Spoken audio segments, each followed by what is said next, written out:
संघर्ष और मेहनत। एक गांव में एक गरीब किसान था। नाम था रामू। उसकी खेती की जमीन बहुत छोटी थी, लेकिन वह अपने काम में बहुत मेहनती और ईमानदार था। हर सुबह सूर्योदय से पहले उठकर वह खेत में काम करने जाता। पत्नी सीता भी उसके साथ खेत में काम करती थी। एक दिन रामू ने अपने खेत में एक नया बीज बोने का निर्णय लिया, जो कि उसकी फसल को दोगुना फायदा दे सकता था। उसने अपनी सारी बचत उस बीज जब को वह बीज खरीदने में बोने लगाया आया तो आसपास के लोग उसे ताना मारने लगे। क्या तुम सोचते हो कि यह बीज तुम्हारी किस्मत को बदल देगा? तुम्हारे पास तो थोड़ी सी जमीन है और तुम उस पर बिल्कुल नया बीज बो रहे हो। लेकिन रामू ने किसी की परवाह नहीं की और अपने काम में लगा रहा।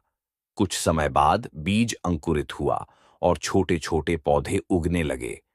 जब चारों ओर सब कुछ हरा भरा होने लगा, तो गांव के लोग उसकी मेहनत की तारीफ करने लगे। बहुत से लोग उससे सीखने आए।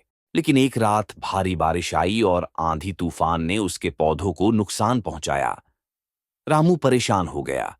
उसने खूब मेहनत की थी, लेकिन प्रकृति के आगे उसकी मेहनत बेकार हो गई।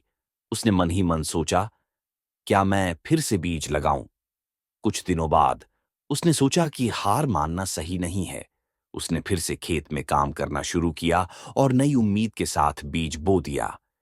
इस बार उसने और भी ज्यादा मेहनत की। अपने पौधों की देखभाल करने में कोई कसर नहीं छोड़ी। धीरे धीरे वह पौधे बड़े होने लगे और अंततः फसल तैयार हो गई।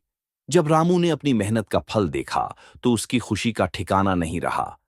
उसने अपनी फसल को बाजार में बेचा और अच्छा मुनाफा कमाया।